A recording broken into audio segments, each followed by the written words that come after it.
If there was an athlete who veered close to flawless, it was Michael Jordan. He had grace, skill, killer determination, and above all, an ability to stay in the zone, to keep himself in the zone.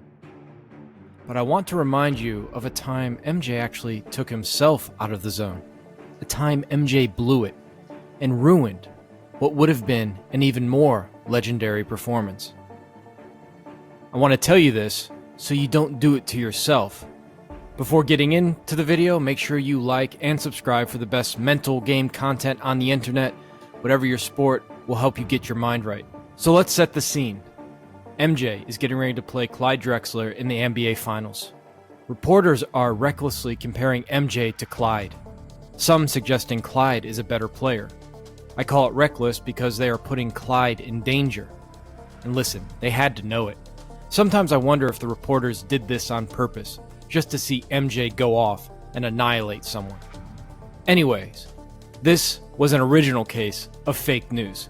Clyde was not better than MJ, except maybe in one respect. It was true to say Clyde was likely a better three-point shooter than MJ.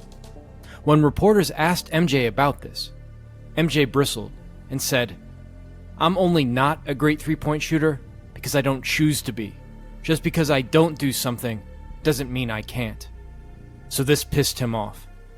MJ didn't believe in the law of attraction.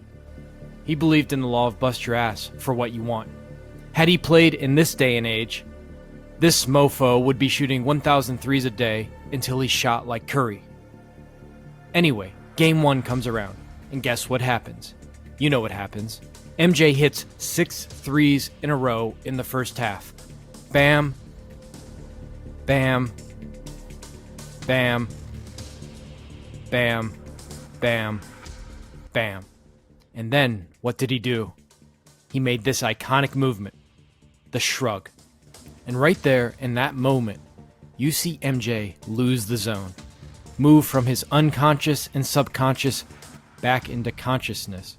He becomes aware of the fact that he was in the zone. Yes, Michael Jeffrey Jordan took himself out of the zone in that moment. After the shrug, MJ missed a few shots, and in the second half, he only scored 4 points. Now imagine if MJ had taken the route Kobe took when he scored 81. Jalen Rose explained it well. You didn't see Kobe out there high-fiving, slapping hands. He never came out of the zone. He just stayed in it. I often advise young players not to celebrate too much. And if you do it like Steph Curry does it. You have a burst of emotion and quickly return to the zone. MJ did that quite frequently, in fact. He would show a bit of anger and return to the zone. You see Tiger Woods do that. Tiger Woods will curse under his breath, and then he's back in the zone. If you're young, I don't recommend you do it. Even if you're old, I don't recommend you do it, because you need a really high level of emotional control to be able to show emotion and then return back to the zone. Now, of course, I'm being a bit facetious, saying MJ took himself out of the zone. And I don't know, I love the iconic shrug moment.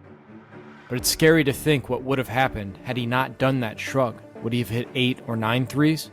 Would he have come out in the second half and been on fire still? Of course, the game was a blowout, and that's probably why he only scored 4 points in the second half. But still, it's one of the rare times MJ took himself out of the zone. It might be more fair to say he took himself out of a hyper zone and just returned to his normal level of zone. The hyper zone is where you shoot 80+% from the field. The regular zone is somewhere between 60 and 65% from the field. Anyways, if you like this content, please like and subscribe. Also go to killerinstinctsports.com or basketballbrain.com to start training your mind today. Programs start at only $1.99.